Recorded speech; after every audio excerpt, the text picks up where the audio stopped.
విదేశీయులతో పోలిస్తే 10 సంవత్సరాలు ఎర్లీగా భారతీయుల గుండెపోట్లు వస్తున్నాయి. మరి దీనికి చెక్ పెట్టాలంటే భారతీయులు ఎలాంటి జీవన శైలిని అలవాటు చేసుకుంటే మనము ప్రపంచంతోనే పోటీ పడవచ్చు? ఇండియన్ సబ్ కాంటినెంట్లో ఉండే వాళ్ళకి మన లీనియేజ్ ద్వారా కొన్ని ఇష్యూస్ అనేవి వచ్చాయి. దాంట్లో ఒకటి లైపోప్రోటీన్ ఏ సమస్య అనేది ఒకటి. రైస్ ఇట్ ఇంక్రీజెస్ డయాబెటీస్ ఛాన్సెస్ని పెంచుతుంది. ఎండోక్రైనాలజీ సర్కిల్లో హైదరాబాద్ని డయాబెటాబాద్ అంటారు. 25% గుండెపోట్లు 40 ఏళ్ళ లోపు అని చెప్పేసి ఒక స్టడీ చెప్తోంది. సో ఈ మధ్య చూస్తా అంటే క్లాస్ రూమ్లో ఇంటర్ విద్యార్థి లేదా డ్యాన్స్ చేస్తూ కుప్పగొలిన పెళ్లి కుమారుడు లేదా ఇట్లా మనం వార్తలు చూస్తున్నాం. వాళ్ళు ఎక్కడ తప్పు చేస్తున్నారు? సరైన నిద్రపోవట్లేదా, లేదా ఒత్తిడికి ఎక్కువ గురవుతున్నారా, లేదా తీసుకునే ఆహారంలో లోపాలు ఉన్నాయా? అంటే హార్ట్ స్ట్రోక్ ఇన్ యంగ్ అంటాం. యూజువల్గా కామనెస్ట్ రీజన్ ఏంటి అంటే మేము అబ్జర్వ్ చేసేది సైంటిఫిక్గా అంటే ఫ్యామిలీలో ఎవరికైనా ఎర్లీగా హార్ట్ అటాక్ వచ్చిందంటే అంటే ఆ ఎర్లీ అనేది ఎలా డిఫైన్ చేస్తాం? ఇది ఖచ్చితంగా గుండె నొప్పే అని సాధారణ వ్యక్తి తెలుసుకోవడానికి మీరు ఏదైనా స్పష్టమైన లక్షణాలు చెప్తారు? ఎనీ చెస్ట్ పెయిన్, చెస్ట్లో పెయిన్ వచ్చి దాంతోపాటు చెమటలు పట్టడం అనేది జరిగింది అని అంటే అన్లెస్ రూల్డ్ అవుట్ దాన్ని హార్ట్ అటాక్ అనే అనుకోవాలి. సో ఎంత ఫాస్ట్గా అయినా ఎమర్జెన్సీ క్లోజెస్ట్ ఎమర్జెన్సీ డిపార్ట్మెంట్కి ఎవాల్యుయేట్ చేసుకుంటే అంత మంచిది. చాలామంది యాపిల్ వాచ్లు ది సెన్సార్ రింగ్ ఇవన్నీ పెట్టుకుంటారు. They keep running or walking and heart rate goes to 160 వచ్చి కార్డియాలజిస్ట్ రూమ్లో కూర్చుంటారు. Over conscious thinking on health is also not good. There should be moderation. Okay, అందుకే health check is enough. Menopause దాటిన తర్వాత మహిళల్లో కూడా గుండెపోటు సమస్యలు పెరుగుతున్నట్లు మనకు కనబడుతుంది. బిఫోర్ మెనోపాజ్ అది ఈస్ట్రోజన్ ప్రొటెక్షన్ ఉంటుంది వాళ్ళకి. సో ఈస్ట్రోజన్ అనేది సో మెనోపాజ్ దాటిన తర్వాత వాళ్ళకి risk of heart stroke is equal to men. మనం ఓవరాల్గా డేటా చూసినట్టయితే severity of heart stroke plus case fatality is more in women. ఆరోగ్యంగా ఉన్నప్పుడు మనిషి జీవితాన్ని ఎంజాయ్ చేస్తాడు. సో స్టంట్ బడ్డలు ఎప్పుడు ఏమైందంటే మొన్న అంతకుముందు బంద్ చేసినా కానీ స్టంట్ బడ్డర్స్ అన్ని బంద్ చేసినా అని చెప్పేసి అంటారు సాధారణంగా మాట్లాడినప్పుడు. సో స్టంట్ పడ్డప్పుడు మనం ఎంతో జీవితాన్ని కోల్పోతామా? మన జీవన శైలిలో చేసుకోవాల్సిన మార్పులు ఏంటి? స్టంట్ పడకముందు అన్ని చేసేవన్నీ స్టంట్ పడిన తర్వాత సగం మానేసాను అనేది దట్ ఈస్ ట్రూ. ఆ సగం మానేసినాయి smoking, alcohol, food intake. Okay, అయ్యే ఉండాల మానేసినాయి. ఓకే, మిగతా quality of life activities, heart attack అనేది మనం బతుకున్నంత వరకు ఎప్పుడైనా రావచ్చు అండి. అంటే మీకు స్టంట్ ఉందా స్టంట్ లేదా that's a different story. High BP అనేది గుండె జబ్బులకు ఎలా డైరెక్ట్ కారణం అవుతుంది? బీపీని సైలెంట్ కిల్లర్ అని అంటాం. ఎందుకు అంటే ఇప్పుడు బీపీ హై ఉన్నప్పుడు నీకు హార్ట్ అనేది ఆ హై బీపీకి పంప్ చేయాలి. దానివల్ల ప్రోగ్రెసివ్గా వీళ్ళకి over period of time heart failure రావచ్చు. బీపీ ట్రీట్మెంట్ అనేది ఒక ఇన్సూరెన్స్ పాలసీ లాగా. నువ్వు ఈరోజు స్టార్ట్ చేస్తే నీకు బెనిఫిట్ ఈరోజు తెలియదు, నీకు 10-15 years తర్వాత తెలుస్తుంది. This is the most important thing which people should understand.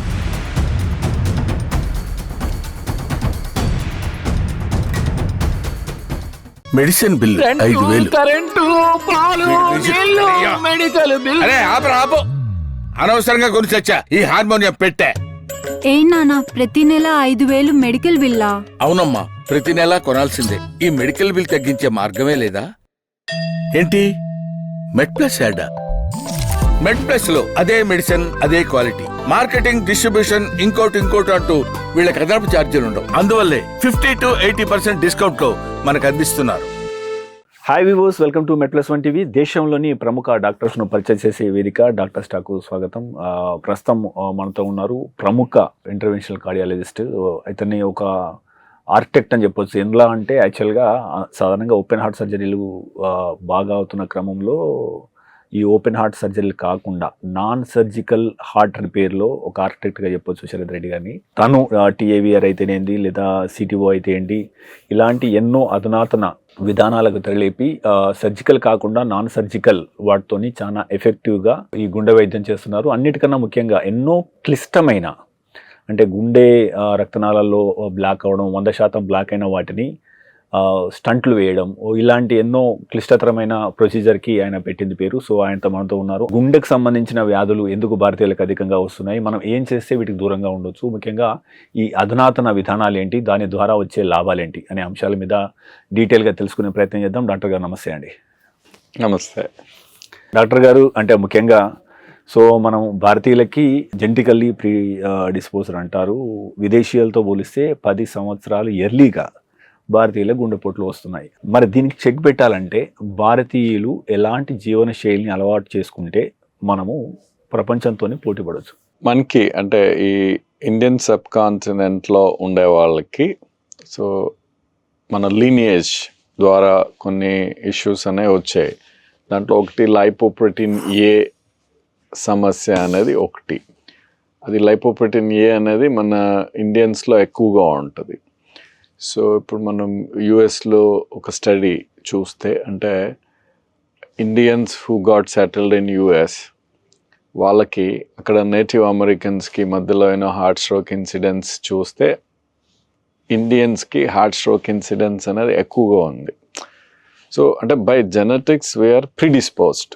Okay, so second ఏంటి అంటే మన బ్లడ్ వెజల్స్ ఆల్సో, మన overall blood vessel sizes also, మన బ్లడ్ వెజల్ సైజెస్ కూడా they are smaller than western blood vessels. So దానికి ఏం చేస్తుంది అంటే ఎప్పుడైనా ఏదైనా బ్లాక్ ఫామ్ అయినప్పుడు, అంటే ఒరిజినల్గా size of the blood vessel already మనకి స్మాల్ ఉంటాయి, రైట్? సో దాని ఇంపాక్ట్ అనేది నీకు ఎర్లీగా బయటపడుతుంది.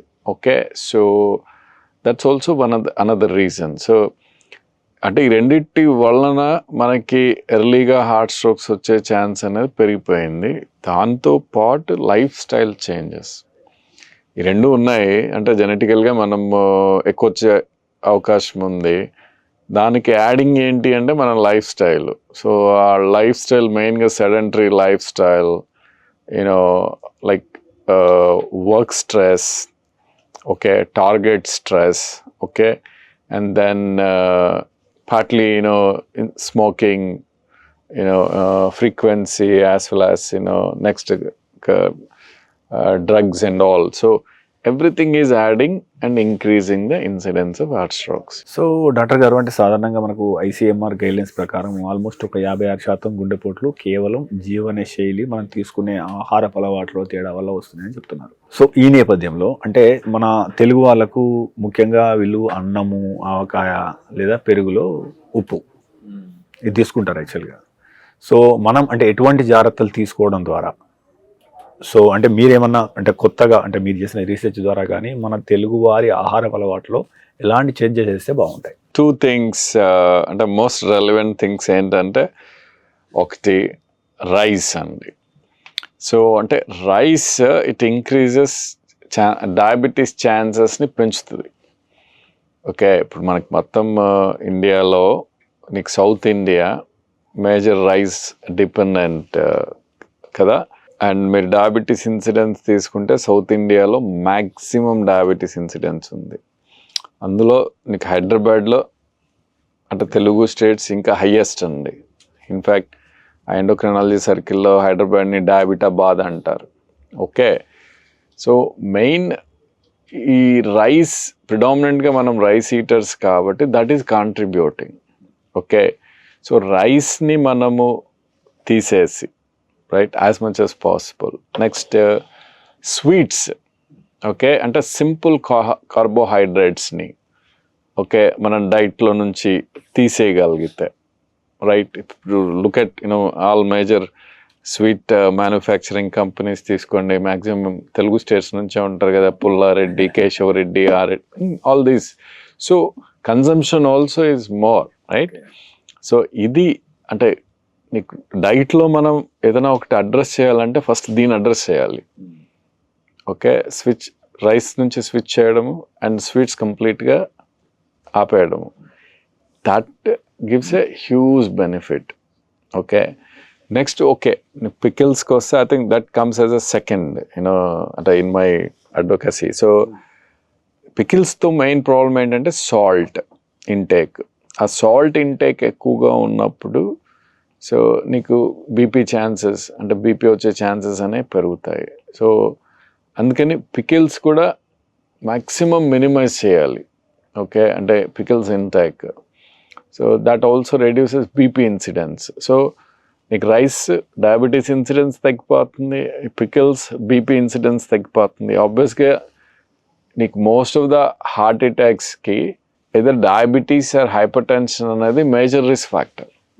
ఓకే, సో ఈ 2 మేజర్ రిస్క్ ఫ్యాక్టర్స్ని మనం అడ్రస్ చేయగలిగితే ఆబ్వియస్గా హార్ట్ స్ట్రోక్ రిస్క్ కూడా తగ్గిపోతుంది. అయితే డాక్టర్ గారు, సాధారణంగా ఇప్పుడు గుండెపోటు వచ్చినప్పుడు కొన్నిసార్లు అవగాహన లేక ఇబ్బందులు గురవుతుంటారు. సాధారణంగా ఛాతీలో నొప్పి వచ్చినప్పుడు ఇది ఏదన్నా గ్యాస్ సమస్యతో వచ్చిందని చెప్పేసి సోడా తాగడం లేదా సాధారణంగా ఇనో లాంటివి తాగడం చేస్తుంటారు.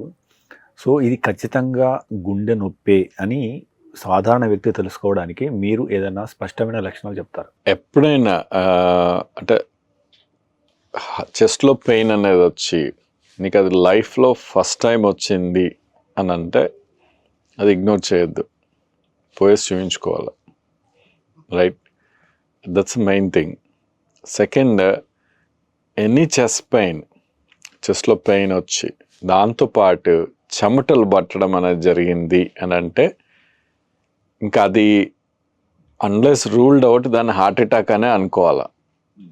చెస్ట్ పెయిన్ వచ్చి స్వెటింగ్ వచ్చింది అని అంటే ఇంకా అది unless ruled out it's only heart attack. అది అలా ఒక 10 minutes 15 minutes పైన ఉందనుకోండి, దెన్ ఇంకా there is no doubt it is a heart stroke. Okay, so ఎంత ఫాస్ట్గా అయినా ఎమర్జెన్సీ క్లోజెస్ట్ ఎమర్జెన్సీ డిపార్ట్మెంట్కి ఎవాల్యుయేట్ చేసుకుంటే అంత మంచిది.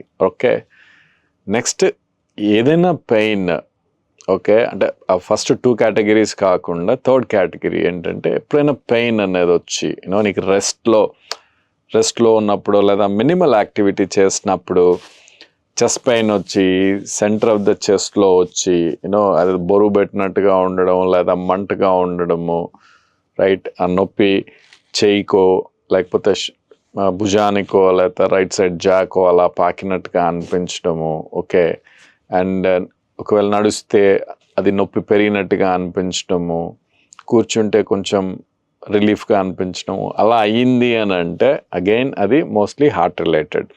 అలాగే నొప్పితో పాటు కొన్నిసార్లు వామిటింగ్ సెన్సేషన్ రావడము లేదా స్వెట్టింగ్ రావడం జరగవచ్చు. సో అలా అయిందంటే అది ఖచ్చితంగా హార్ట్ రిలేటెడ్ అనే అర్థం. సో ఈ 3 రకాల పెయిన్స్ ఎప్పుడు నెగ్లెక్ట్ చేయకూడదు. Okay, first time in my life you have to go and consult, అది ఎట్లాంటి పెయిన్ అన్నా కానీ. Second, pain with sweatings. Okay, 3rd category which I explain. So ఈ 3 రకాల పెయిన్లో ఇమ్మీడియట్గా వెళ్ళి ఎంత ఎర్లీగా ఎమర్జెన్సీకి వెళ్ళి అంత ఎర్లీగా చూపించుకుంటే మంచిది. మిగతా అన్నీ డిఫరెంట్, అంటే నడుస్తున్నప్పుడు వచ్చే పెయిన్ ఇవన్నీ దే ఆర్ ఆల్ ఎలెక్టివ్, దానికేం ఎమర్జెన్సీ ఏమి ఉండదు. సో డాక్టర్, అంటే సాధారణంగా ఇప్పుడు గుండెపోట్లతో ఎవరైనా కుప్పకూలేరు అనుకో, మన పక్కన జరుగుతున్న ఇన్సిడెంట్ అనుకో, అప్పుడు చుట్టూ ఉన్న వాళ్ళు ఏం చేయాలి? అంబులెన్స్ వచ్చే వరకు మనం గోల్డెన్ అవర్ అంటాం కదా, సో ఆ టైంలో మనం చేయకూడని కార్యక్రమాలు ఏంటి? ఇక్కడ పేషెంట్స్ మనం 2గా డివైడ్ చేయాలి. ఒకటి, ఈ గుండెపోటు వచ్చి కుప్పకూలిపోవడము అంటే that is almost like a cardiac arrest situation. Okay, cardiac arrest situation అవుతే ఇమ్మీడియట్గా సిపిఆర్ ఇనిషియేట్ చేయాలి. ఆ ఫస్ట్ రెస్పాండ్ అక్కడ ఎవరెవరైతే ఉన్నారో వాళ్ళు రెస్పాండ్ అయ్యి, అంటే ఈ chest compressions basically CPR training అనేది అందుకే అందరూ నేర్చుకోవాలని చెప్తాం మనం. సో ఆ సిపిఆర్ ట్రైనింగ్ ఆల్రెడీ ఉన్న వాళ్ళు ఎవరైనా ఉంటే వెళ్ళి సిపిఆర్ ఇనిషియేట్ చేసి అంటే ఇమ్మీడియట్గా ఎమర్జెన్సీ ఇన్ఫార్మ్ చేయాలి. So continue CPR. Okay, once the emergency guys comes, the rest of the thing they'll take over. Okay, that's one part. Second thing ఏంటంటే అంటే ఈ హార్ట్ పెయిన్ వచ్చి పేషెంట్ స్టేబుల్గానే ఉండడం. ఓకే, అలా హార్ట్ పెయిన్ వచ్చి patient స్టేబుల్గానే ఉన్న వాళ్ళలో మోస్ట్ ఇంపార్టెంట్ థింగ్ ఏంటంటే వాళ్ళని ఎంత ఎర్లీగా నువ్వు ఎమర్జెన్సీకి తీసుకెళ్తే దగ్గర ఉన్న ఎమర్జెన్సీకి అంత మంచిది. బట్ ఆ తీసుకెళ్లే ప్రాసెస్లో వాళ్ళు బాడీని ఎగ్జర్ట్ చేయకుండా ఉండాలి. ఓకే, అంటే వాళ్ళు నడుచుకుంటా వెళ్ళి అంబులెన్స్ ఎక్కడమో, నడుచుకుంటా వెళ్ళి కార్ ఎక్కడమో, అలాంటివి మనం చేయనీయకూడదు. బాడీ ఎగ్జైట్ అవుతూ ఉన్నప్పుడు నీకు బాడీ ఆక్సిజన్ డిమాండ్ అనేది పెరుగుతూ ఉంటుంది, దానివల్ల హార్ట్ పైన స్ట్రెయిన్ పెరుగుతూ ఉంటుంది. హార్ట్ ఆల్రెడీ స్ట్రగుల్ అవుతూ ఉన్నప్పుడు దానికి మనం రెస్ట్ ఇచ్చేటట్టుగా చేయాలి. సో దానికి రెస్ట్ ఇవ్వాలంటే your entire body should be at rest. So ఐడియల్గా ఏం చెప్తాం, అలా పెయిన్ వచ్చిన వాళ్ళని make them sit in a chair, lift the chair lift చేసి వాళ్ళని నెక్స్ట్ కార్లో కూర్చోబెట్టడము అలా చేయాలంటే ఫిజికల్గా వాళ్ళని రెస్ట్లో ఉంచుతూ వాళ్ళని ఎమర్జెన్సీకి చేర్చగలగాల. ఓకే, వన్స్ ఎమర్జెన్సీకి రీచ్ అయిన తర్వాత they will start all the things and next medication ఏమైనా ఇప్పుడు ఎవరికైనా హార్ట్ అటాక్ వచ్చినప్పుడు ఆల్రెడీ హార్ట్ పేషెంట్ అయితే will have some medicines, Sorbitrate or aspirin something. But most of the పీపుల్కి ఫస్ట్ టైం వచ్చినప్పుడు అవన్నీ ఏమి ఉండవు. సో మెడికేషన్ గురించి అంత ఎక్కువగా ఆలోచించవద్దు, ఎంత ఎర్లీగా ఎమర్జెన్సీకి తీసుకెళ్ళాలి అనే దాని గురించి ఆలోచించాలి. హాయ్ వివర్స్, విలువైన విశ్వసనీయమైన ఆరోగ్య సమాచారాన్ని అందించడానికి మనం MedPlus టీవీని ఏర్పాటు చేశాం. అనతి కాలంలోనే మనం 3 లక్షలకు పైగా సబ్స్క్రైబర్లు, అదే రకంగా 7 కోట్ల వ్యూస్ను సాధించుకున్నాం. మీ సహకారానికి ప్రత్యేక ధన్యవాదాలు. అయితే మన ఛానల్ చూస్తున్న వారిలో ఇప్పటికీ 94% పైగా మంది సబ్స్క్రైబ్ చేసుకోకుండానే చూస్తున్నారు. మీకు తెలుసు, మనం దేశంలో ఉన్న టాప్ డాక్టర్ను ఇంటర్వ్యూ చేస్తూ వస్తున్నాం. అదేవిధంగా అమెరికాలో ఉన్న టాప్ డాక్టర్స్ని ఎంతో మందిని ఇంటర్వ్యూ చేయడం ద్వారా మనం తెలుగులో ఎంతో విశ్వసనీయమైన ఆరోగ్య సమాచారాన్ని ఇస్తూ వస్తున్నాం. సో ఇలాంటి ఇంటర్వ్యూలు మరిన్ని చేయడానికి, మాకు అవకాశం ఇవ్వడానికి మీరు ఛానల్ని సబ్స్క్రైబ్ చేసుకోండి. అదే రకంగా ఈ ఛానల్ని సబ్స్క్రైబ్ చేసుకోవడం ద్వారా ఈ విలువైన సమాచారం ఏదైతే తెలుగులో ఉందో ఇది 10 మందికి చేరి వారికి కూడా ఉపయోగపడే అవకాశం ఉంటుంది. So please subscribe and watch MedPlus TV. ఇప్పుడు మనం ట్రెండ్ మారుతుంది. అంటే ఇప్పుడు సాధారణంగా గ్యారెంటీ లేని బ్రతుకుల కడకు వచ్చినాయి. యాక్చువల్గా 25% గుండెపోట్లు 40 ఏళ్ళ లోపు అని చెప్పేసి ఒక స్టడీ చెప్తోంది. సో ఈ మధ్య చూస్తా అంటే క్లాస్ రూమ్లో ఇంటర్ విద్యార్థి లేదా డ్యాన్స్ చేస్తూ కుప్పకొలిన పెళ్లి కుమారుడు లేదా ఇట్లా మనం వార్తలు చూస్తున్నాం. సో అంటే ఇప్పుడు మన చుట్టుపక్కల ఉన్న ఆల్మోస్ట్ ఒక 10 లక్షల మంది ఐటీ పీపుల్కి, సో 40 ఏళ్ళు లోపున్న యువతకి, అంటే వాళ్ళు ఎక్కడ తప్పు చేస్తున్నారు, సరైన నిద్రపోవట్లేదా, లేదా ఒత్తిడికి ఎక్కువ గురవుతున్నారా, లేదా తీసుకునే ఆహారంలో లోపాలు ఉన్నాయా? సో వారికి మీరు ఒక 5 సూచనలు ఇవ్వదలుచుకుంటే ఏమిస్తారు? అంటే హార్ట్ స్ట్రోక్ ఇన్ యంగ్ అంటాం, అంటే less than 40 yearsలో హార్ట్ స్ట్రోక్ రావడం అంటే యంగ్ ఏజ్లో హార్ట్ స్ట్రోక్ రావడం. నార్మల్గా హార్ట్ స్ట్రోక్స్ అనేది 60s 70sలో అలా డిస్క్రైబ్డ్. సో ఈ యంగ్లో ఎందుకు వస్తాయి అని అంటే యూజువల్గా కామనెస్ట్ రీజన్ ఏంటి అంటే మేము అబ్జర్వ్ చేసేది సైంటిఫిక్గా అంటే ఫ్యామిలీలో ఆల్రెడీ ఎవరికో ఒకరికి హార్ట్ రిలేటెడ్ ప్రాబ్లమ్స్ ఉంటాయి. అంటే పేరెంట్స్, ఫస్ట్ డిగ్రీ రిలేటివ్స్ని తీసుకుంటే.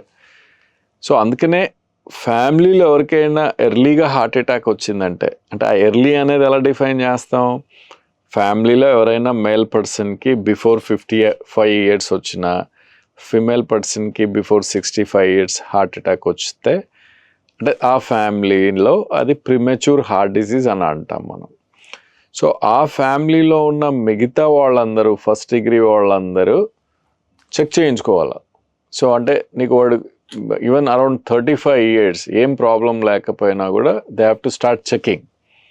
సో మనం ఫస్ట్ కార్డియక్ చెకప్ చెప్పేస్తాం, అరౌండ్ 35 years మొత్తం ఫిజియలాజికల్ టెస్టింగ్ చేస్తాము. నెక్స్ట్ అండ్ అరౌండ్ 40-45కి యూజువల్గా we also recommend them a CT coronary angiogram, ఎందుకంటే వాళ్ళకి స్ట్రాంగ్ ఫ్యామిలీ హిస్టరీ అనేది ఉంది కాబట్టి. ఓకే, దాన్ని బేస్ చేసుకొని అన్ని ప్రివెంటివ్ మెజర్స్ కూడా స్టార్ట్ చేస్తాం. బేసికలీ వాళ్ళకి cholesterol lowering, all that stuff. అది that's one reason young heart స్ట్రోక్కి. నెక్స్ట్ రీజన్స్ ఏంటి అని అంటే lifestyle and smoking. Okay, so ఈ lifestyle and smoking, and next we can add one more thing, that is drugs.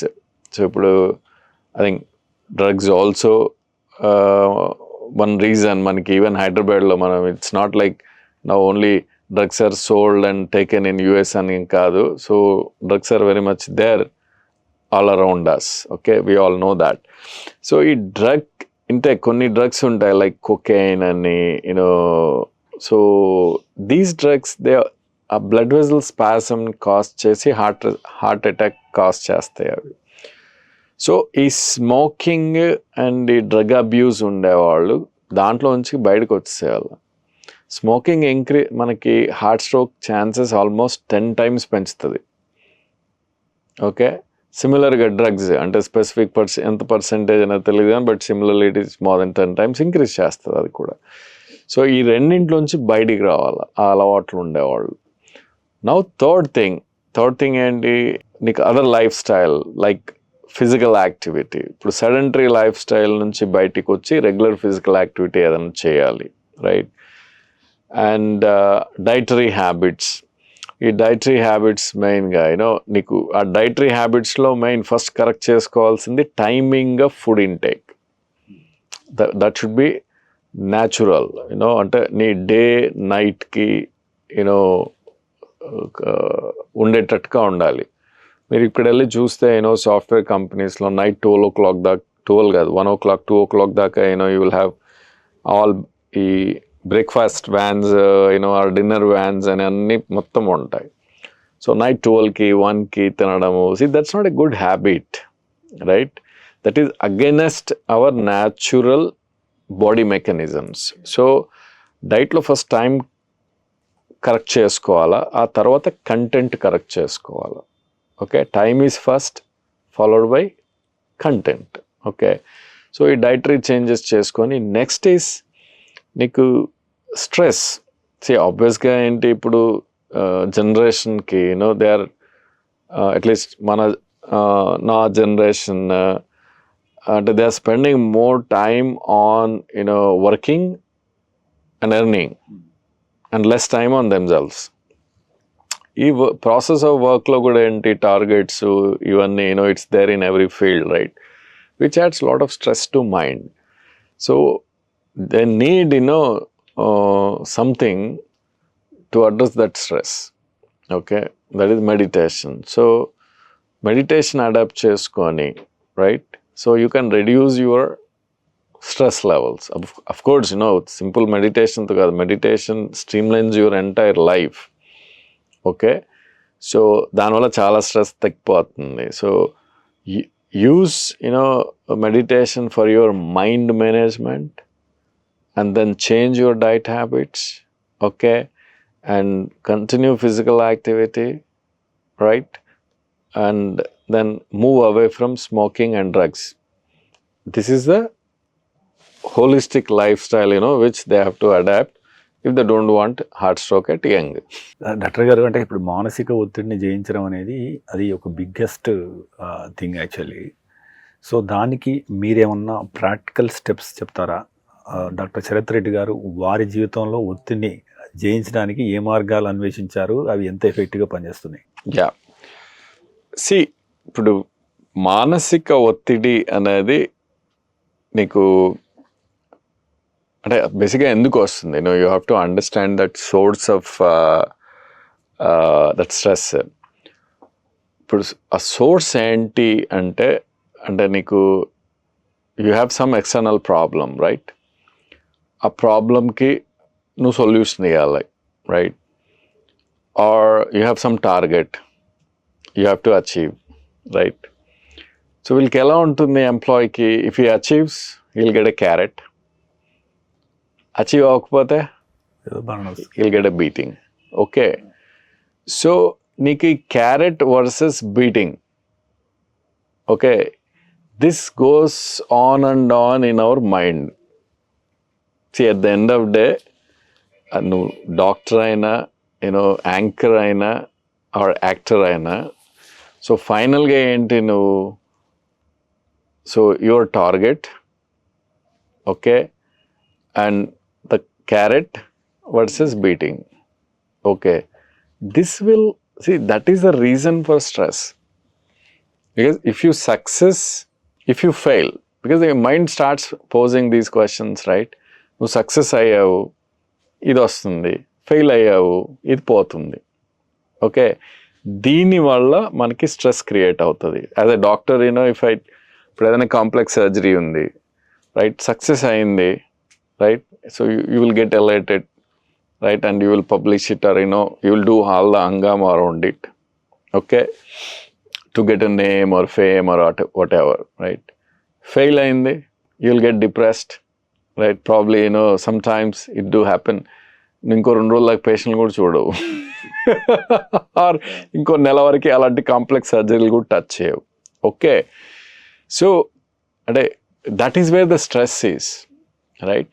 So దీనికి మనము అంటే how can we change it అంటే, most important what is our role, I mean, as a doctor or as an anchor for you or somebody else, my role as a doctor is, to understand patient problem, and based on the scientific experience and data and partly institution, I have to recommend what is the right treatment,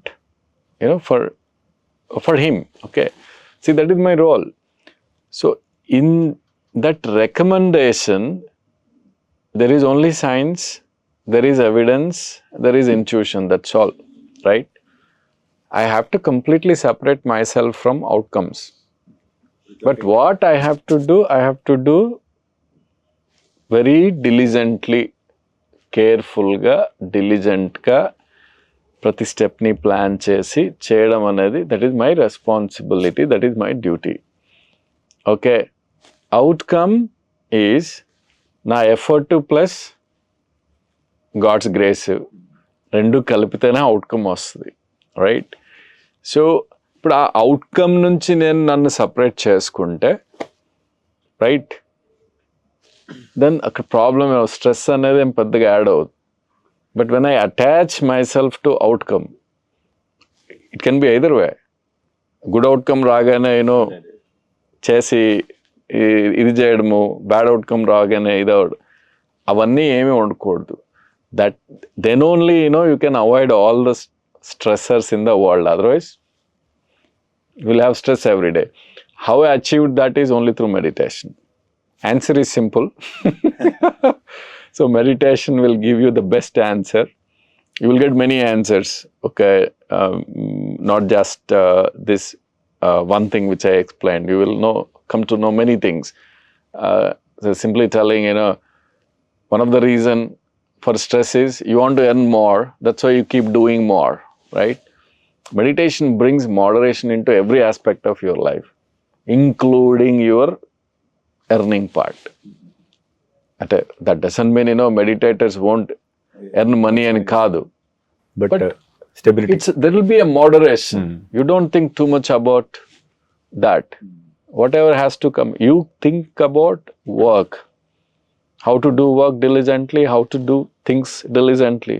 That automatically gives you more and more name. If you are a doctor, you will get more and more name, more and more fame. You need not struggle for it, okay? It comes automatically. That automatically gives you money, okay? But you are working only for work. You are not working for money. See, these two things we have to separate. So you are working for money, you are working for work, which automatically gives money, okay? So that mental part is most important, okay? And that comes, that clarity of thought comes with meditation. Nothing else in the world can give that clarity of thought. మీరు అనేది ఏంటంటే ప్రయత్న లోపం లేకుండా ప్రయత్నించడం మన చేతుల్లో ఉంది, ఫలితం గురించి ఆలోచించొద్దు, ఒత్తిడి రాదు. అది భగవద్గీత చెప్పింది. సో మీరు మెడిటేషన్ చేస్తారు, ఇంకా అంటే మనకి ప్లేయింగ్ గేమ్స్ కానీ, లేదా మీకు మనసుకు నచ్చిన పని కానీ ఇంకేమన్నా? సో ఎట్లా చేయిస్తారు మీరు? అవన్నీ useful. So even music, okay, reduces your stress. And playing games also keeps you out of your regular life loop లోంచి బయటపెడుతుంది. But thing is these are like when you're taking break, it adds మీకు distress చేస్తుంది. But what I'm trying to tell you is, అంటే మనము fundamental aspect of స్ట్రెస్ని address చేయాలి, okay? నువ్వు fundamental aspect of stress, అది ఇందాక మనం చెప్పిందంతా, దాన్ని అడ్రస్ చేస్తే rest all is simple, okay? So if you have a clarity of thought, అంటే ఇఫ్ యూ మైండ్లో పక్కా క్లారిటీ ఉందనుకోండి, okay, what you are doing, why you are doing, so without attaching yourself to outcomes, there won't be any stress. మీరు అన్న stress ఇప్పుడు software ఇంజనీర్కి, ఇప్పుడు కార్డియాలజిస్ట్ని పెట్టి చూడండి stress. If I do something wrong, or something goes wrong in my work, patient will die, right? ఇంకా life అంటే software లో ఏముందండి, ఓ సాఫ్ట్వేర్ స్పాయిల్ అవుతుంది, మళ్ళీ కొత్త సాఫ్ట్వేర్ రాసుకోవచ్చు. కంప్యూటర్ అయితే కొత్త కంప్యూటర్ కొనుక్కోవచ్చు. బట్ ఇక్కడ లైఫ్ సో ఆ ఆస్పెక్ట్ లో చూస్తే the amount of stress on cardiologist is huge. You can't even compare. So doctor గారు, అంటే ఇప్పుడు నేను ఒక రిపోర్ట్ చదివితే అందులో హైదరాబాద్లో ఉన్న వాళ్ళకి 40% మందికి బీపీ సమస్య ఉందంటూ తెలుస్తుంది. మరి ఎంత దీన్ని మనం సైలెంట్ కిల్లర్ అంటున్నాం, ముఖ్యంగా గుండె జబ్బులకు ఇది ఒక ప్రధాన కారణం అంటున్నాం. సో హై బీపీ అనేది గుండె జబ్బులకు ఎలా డైరెక్ట్ కారణం అవుతుంది? ఒకటి, మన శరీరంలో ఏం జరుగుతుంది? అదే రకంగా మనం నార్మల్గా అనిపించిన, యాక్చువల్గా మనం ఆరోగ్యంగానే ఉన్నా అని అనిపించిన పీరియాడికల్గా బీపీ చెక్ చేసుకోవాల్సిన అవసరం ఉందా? ఎందుకు బీపీని సైలెంట్ కిల్లర్ అని అంటాం, మీరు ఆల్రెడీ మెన్షన్ చేశారు కదా. సో ఎందుకు అంటే మోస్ట్ ఆఫెన్ అది బీపీ అనేది ఉన్న మనుషులకి దానికేం సిమ్టమ్స్ తెలియవు. చాలా తక్కువ మందిలో సిమ్టమ్స్ వస్తాయి. హెడేక్ కానీ, గుండె దడ రావచ్చు, లేదా కొంచెం బ్రీతింగ్ డిఫికల్టీ అలా వాళ్ళకి వచ్చి చెక్ చేయించుకుంటే దాని బీపీ అనేది బయటపడవచ్చు. బట్ మోస్ట్ ఆఫ్ ద పీపుల్కి సిమ్టమ్స్ ఉండవు, అందుకే దాన్ని సైలెంట్ కిల్లర్ అంటాం. పీరియాడిక్ చెక్ చేసుకోవడం అనేది ఆల్వేస్ బెటర్. సో మీకు చెప్పాను కదా, నేను జనరలీ వీ రికమెండ్ టెస్ట్. ఇప్పుడు ప్రివెంటివ్ కార్డియాక్ చెక్ అనేది around 40 years generally we recommend. ఫ్యామిలీలో ఆల్రెడీ ఏదైనా హార్ట్ డిసీజెస్ ఉన్నాయంటే ఇంకా ఎర్లీగా చెప్తాం, 35 yearsకే చెప్తాం. సో ఈ పీరియాడిక్ హెల్త్ చెక్ చేసుకున్నప్పుడు that is part of it. Okay, ఇప్పుడు మీరు ఇంట్లో చెక్ చేసుకోవాలా వద్దా అనేది it's a choice. Okay, see health is again అంటే if you are too much conscious about health also not good. Okay, so again moderation ఉండాలి దాంట్లో కూడా. కొందరు పేషెన్స్, కొందరు దానివల్ల పేషెన్స్ అయిన వాళ్ళు ఉంటారు. చాలా మంది Apple వాచ్లు now, right? Apple Watch, or there are a lot of things like this sensor ring, ఇవన్నీ పెట్టుకుంటారు. they keep running or walking and heart rate goes to 160, వచ్చి కార్డియాలజిస్ట్ రూమ్ లో కూర్చుంటారు. So lot of unnecessary consultations also happening. Okay, that is due to unnecessary monitoring. If someone can handle information, it is fine. Okay, but you can't handle information, right? No Apple Watch pettukuntavu, heart rate 160 kaltundi, then you will get scared. But otherwise your heart rate goes to 160 every time when you are running. But difference endi, mundu neeku teliyadu, ippudu neeku telusu because of Apple Watch. Okay, so unnecessary or over conscious thinking on health is also not good. There should be moderation. Okay, అందుకే health check is enough. Go get a health check done, talk to doctor and leave it there and carry on with your lifestyle changes. నువ్వు ఏమేం changes చేసుకోవాలో అవి చేసుకో అంతే. Okay, I think that is the best way of living. ఎప్పుడే ఫ్రీక్వెంట్గా check చేసుకోమంటాము అంటే, ఒకసారి ఇంకా నీకు బీపీ ఉంది అని డయాగ్నోస్ అయిపోతే అప్పుడు once in 3 months పీరియాడిక్గా హోమ్ బీపీ మానిటరింగ్ చేసుకోమంటాం. That's a process. నీకు లేదు అన్నప్పుడు పీరియాడిక్ హెల్త్ చెక్ చేసుకోండి. But if somebody wants to check once in 3 to 6 months, you can do your home BP monitoring. That is okay. So what happens inside our body because of this high BP, which leads to the heart stroke or heart cardiac arrest? ఇప్పుడు BP high ఉన్నప్పుడు నీకు heart అనేది ఆ high బీపీకి pump చేయాలి, right? So heart అనేది స్లోగా hypertrophy అవుతుంది. Okay, దాని మసిల్ థిక్నెస్ అన్ని పెరిగిపోతాయి. That is one problem. దానివల్ల ప్రోగ్రెసివ్గా వీళ్ళకి over period of time heart failure రావచ్చు.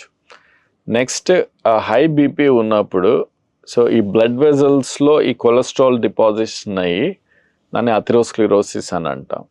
సో బ్లడ్ వెజల్స్ అనేవి బ్లాక్ అవ్వడం జరుగుతుంది. నీకు అది హార్ట్ బ్లడ్ వెజల్స్ అవ్వచ్చు, బ్రెయిన్ బ్లడ్ వెజల్స్ అవ్వచ్చు, కిడ్నీ అవ్వచ్చు, ఎక్కడైనా బ్లాక్ అవ్వచ్చు. కామన్గా హార్ట్లో అవుతాయి, నెక్స్ట్ బ్రెయిన్లో అవుతాయి. సో దానివల్ల ఏమవుతుంది, హార్ట్ స్ట్రోక్స్, బ్రెయిన్ స్ట్రోక్స్ ఇవన్నీ వచ్చేదానికి అవకాశం ఉంటుంది. బట్ ఇవన్నీ అవ్వడానికి ఒక 5 to 10 years or 15 years అలా పడుతుంది. Okay, so and next kidney failure. So high BP ఉండే వాళ్ళకి అది ఎక్కువ రోజులు అలా ఉంటే కిడ్నీ ఫంక్షన్ కూడా తగ్గిపోతుంది. It damages kidney tissue. Okay, so ఇవి మేజర్ ప్రాబ్లమ్స్. అంటే బీపీ ఉండి కంట్రోల్ లేకపోతే ఫాలోఅప్లో ఒక 5-10 yearsలో 15 yearsలో వచ్చే ప్రాబ్లమ్స్ ఇవన్నీ. అందుకనే ఎర్లీ ఐడెంటిఫికేషన్, దాని ట్రీట్మెంట్ అనేది ఇంపార్టెంట్. సో ట్రీట్ చేస్తే, ఈరోజు బీపీ మనం ట్రీట్ చేస్తే 10-15 సంవత్సరాల తర్వాత వచ్చే ప్రాబ్లమ్స్ అన్నీ రాకుండా చేయగలం. Okay, that's advantage. అంటే ఇట్స్ లైక్ బీపీ ట్రీట్మెంట్ అనేది ఒక ఇన్సూరెన్స్ పాలసీ లాగా. ఓకే, నువ్వు ఈరోజు స్టార్ట్ చేస్తే నీకు బెనిఫిట్ ఈరోజు తెలియదు, నీకు 10-15 years తర్వాత తెలుస్తుంది. This is the most important thing which people should understand. Many times we see BP ఉండేవాళ్ళు టాబ్లెట్ తీసుకున్నా తీసుకోకపోయినా నాకేం డిఫరెన్స్ లేదు అని ఆపేస్తూ ఉంటారు కొన్నిసార్లు. They shouldn't stop, because difference అనేది నీకు తెలియదు, 15 years తర్వాత తెలుస్తుంది ఏంటి అనేది. ఓకే, సో రెగ్యులర్గా మెడిసిన్ తీసుకొని బీపీ కంట్రోల్లో ఉంచుకోవాలి. సో డాక్టర్ గారు, మీరు చేస్తున్న ప్రొసీజర్స్లో ఈ TAVR ఒకటి మీరు అద్భుతాలు చేస్తున్నారు. ఇలా చాలా కాంప్లెక్స్ ప్రొసీజర్స్ కూడా చేస్తున్నారు కదా. ఈ తొడ భాగంలో చిన్న రంధ్రం చేయడం ద్వారా సర్జరీ లేకుండా మనము అక్కడ వాల్వ్ని ఎలా రిప్లేస్ చేస్తాము, ఆ ప్రొసీజర్ ఎలా జరుగుతుంది, ఇది ఎలిజిబిలిటీ ఏ పీపుల్కి ఉంది, ఎంతమందికి చేస్తారు? ఇది మెయిన్గా మనకి వాల్వ్ బ్లాకేజ్, మెయిన్గా అయోటిక్ వాల్వ్ స్టెనోసిస్ అనేది కామన్. యూజువలీ ఆఫ్టర్ 70 years చాలా మందికి వస్తూ ఉంటుంది ఆ వాల్వ్ బ్లాక్ అవ్వడం అనేది. సో ఈ అయోటిక్ వాల్వ్ బ్లాక్ అయినప్పుడు, అంటే ఇంతకుముందు ఓన్లీ ఓపెన్ సర్జరీయే ఉండేది. సో బట్ నౌ అసలు చెస్ట్ కట్ చేయకుండా, ఇప్పుడు ఓపెన్ సర్జరీ చేయాలంటే మనం పేషెంట్ అనస్థీషియా ఇవ్వాలి, నెక్స్ట్ చెస్ట్ ఓపెన్ చేయాలి, హార్ట్ స్టాప్ చేయాలి, దెన్ హార్ట్ ఓపెన్ చేయాలి, దెన్ వాల్వ్ రిమూవ్ చేసి న్యూ వాల్వ్ పెట్టాలి, తర్వాత మళ్ళీ అన్ని స్టెప్స్ని రివర్స్ చేయాలి. ఓకే, అంటే ఆ హార్ట్ అనేది హార్ట్ లంగ్ మెషిన్కి షిఫ్ట్ చేస్తాం పేషెంట్ని, మళ్ళీ అన్ని రివర్స్ చేసి బయటికి రావాలి. So it's a process. ఇప్పుడు అవన్నీ లేకుండా మనం వాల్వ్ రీప్లేస్మెంట్ చేయగలిగితే that is very good to the patient. ఎందుకంటే ఆ ప్రాసెస్లో మనం చేసేది, అంటే original process only valve replacement కదా, బట్ అది చేయడానికి చేయాల్సిన అన్ని స్టెప్స్ వల్ల చాలా కాంప్లికేషన్స్ ఉన్నాయి. సో ఆ కాంప్లికేషన్స్ అన్నీ అవాయిడ్ చేయగలం. ఓకే, సో మెయిన్గా ఇది 70 to 75+ ఉండే వాళ్ళకి, అంటే ఆ ఏజ్ దాటిన వాళ్ళకి, సో డెఫినెట్గా అంటే ఓపెన్ సర్జరీకి, అంటే దీని గురించి కూడా మనం ఆలోచిస్తాం. వాళ్ళకి ఇట్లాంటి ఓపెన్ సర్జరీ అవసరమైంది అని అంటే ఈ TAVR ప్రొసీజర్ గురించి కూడా ఆలోచిస్తాం మనం వాళ్ళకి. సో దాంట్లో మెరిట్స్ అండ్ డిమెరిట్స్ తీసుకుంటాం. అంటే కొన్నిసార్లు TAVRలో కూడా కొన్ని డిమెరిట్స్ ఉంటాయి, అంటే వాళ్ళ అనాటమీని బట్టి. సో ఆ మెరిట్స్ డిమెరిట్స్ తీసుకొని, ఇప్పుడు TAVRలో ఏం డిమెరిట్స్ లేవు అనుకుంటే then that is the option for them. So అట్లా ఒకవేళ హై రిస్క్ సర్జరీ అని అనుకున్నావు అనుకోండి, ఈవెన్ నీకు 70 years లోపున్నా, రైట్, పేషెంట్కి అదర్ రిస్క్ ఫ్యాక్టర్స్ ఉండి రిస్క్ ఆఫ్ సర్జరీ ఎక్కువ అనుకోండి, అప్పుడు కూడా మనం TAVR ఆఫర్ చేస్తాం. So either more than 70-75 years or high risk for surgery, డెఫినెట్గా TAVR అనే ఆప్షన్ ఇస్తాం. దాంట్లో మనం అనస్థీషియా అక్కర్లేదు.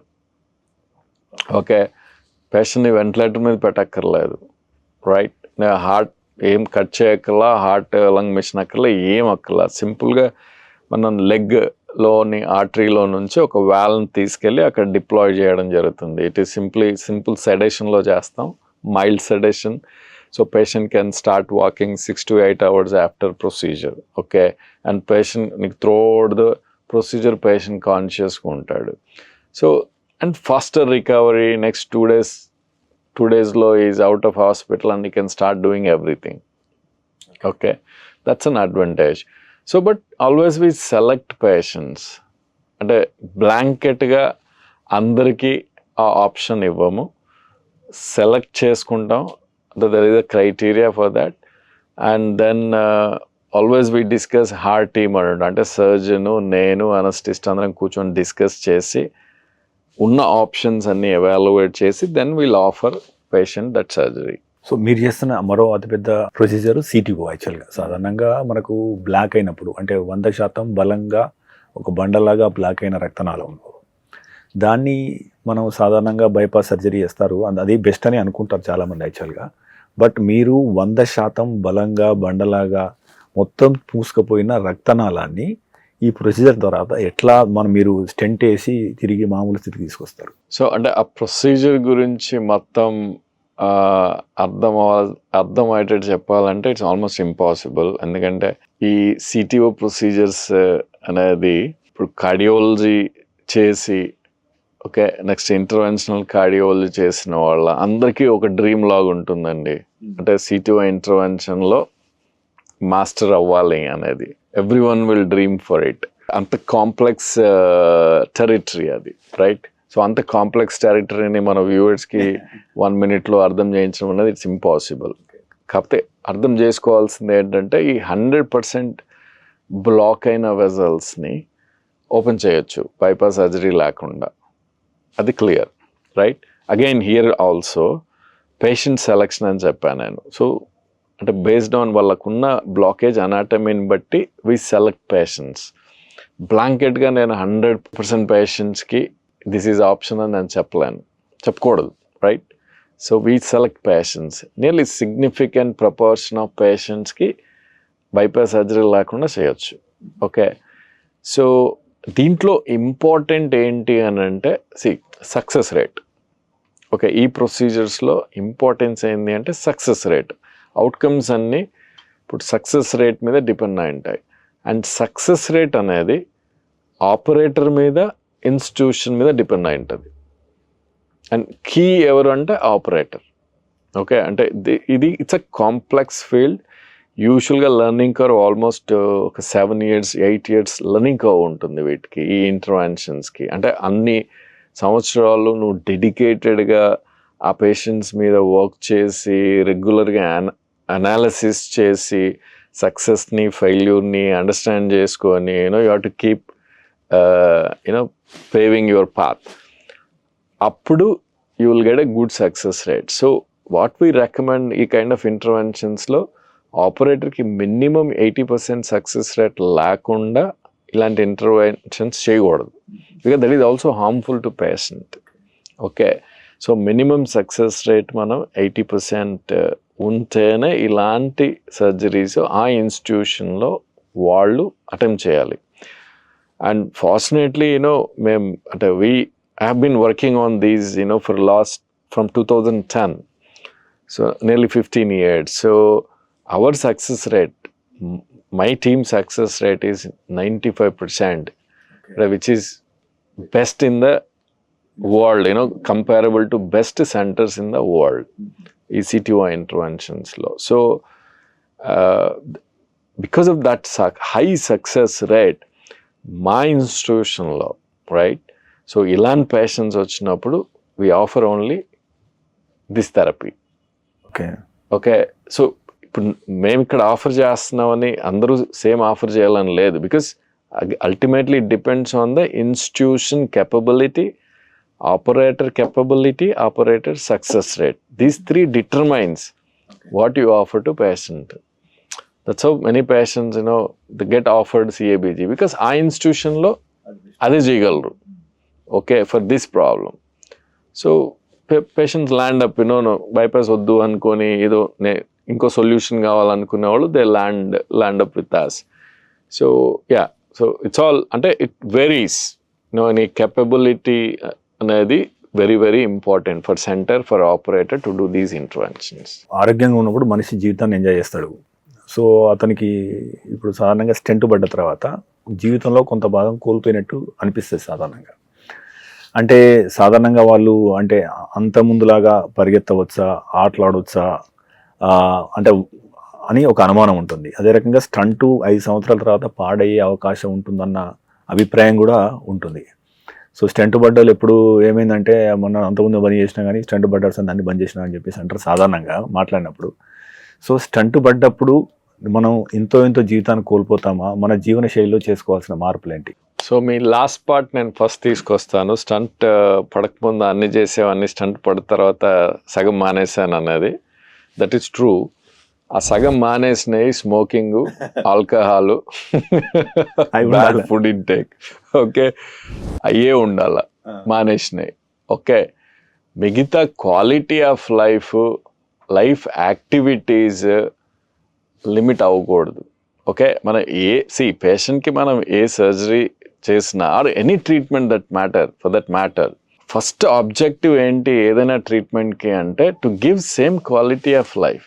ఓకే, ఆయనకున్న ఆల్రెడీ క్వాలిటీ ఆఫ్ లైఫ్ని మనం కంటిన్యూ చేసేదానికే ట్రీట్మెంట్ ఆఫర్ చేయాలి.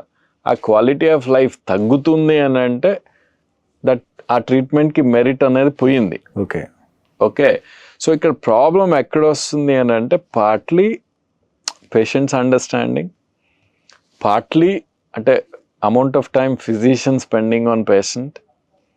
ఓకే, అండ్ పార్ట్లీ ఇప్పుడు పేషెంట్ చుట్టూ ఉండే వాళ్ళు ఉంటారు కదా. Okay, let's say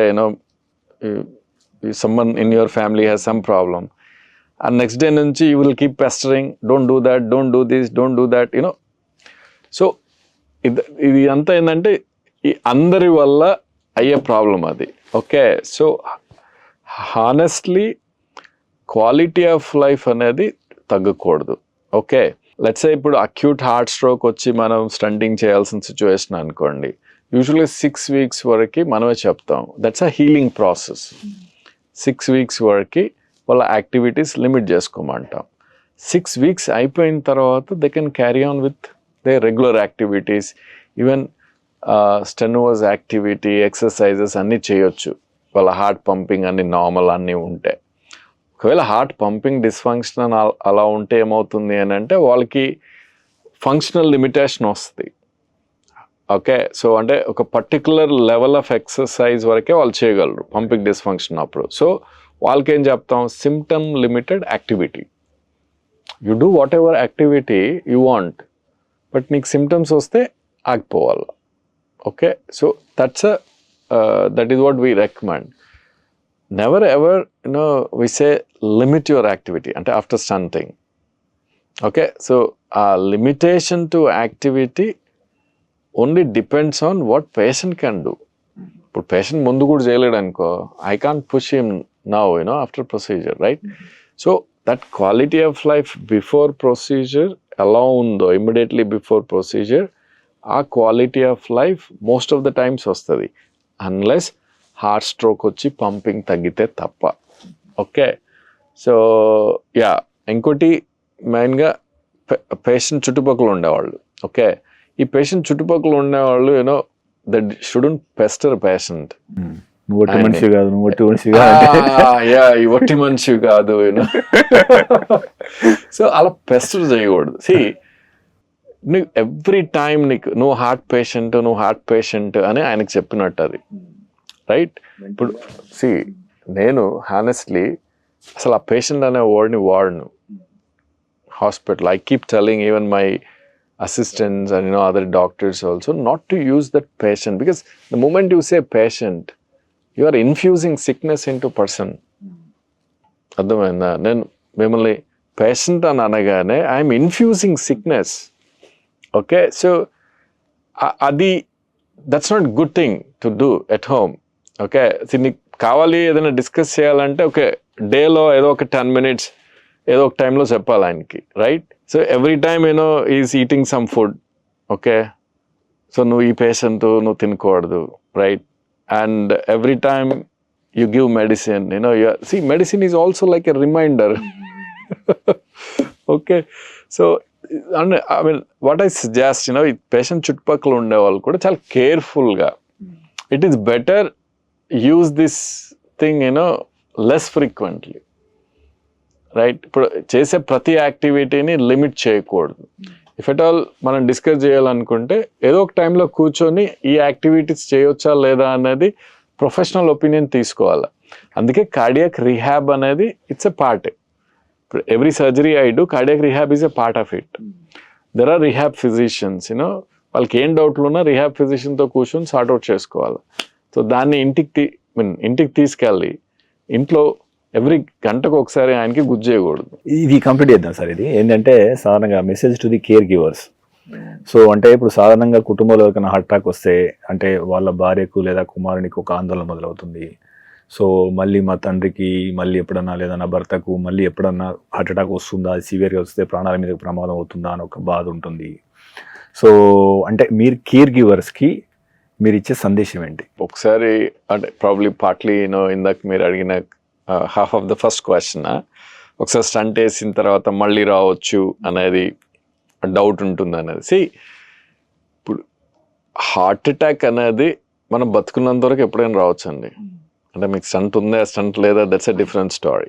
okay, so risk of heart attack అనేది ఉంటుంది, రైట్? సరే, స్టంటింగ్ అయిన తర్వాత ఆల్రెడీ మనకి ప్రాబ్లం వచ్చింది కాబట్టి, స్టంటింగ్ అయింది కాబట్టి మన risk is slightly increased. But ఎంత?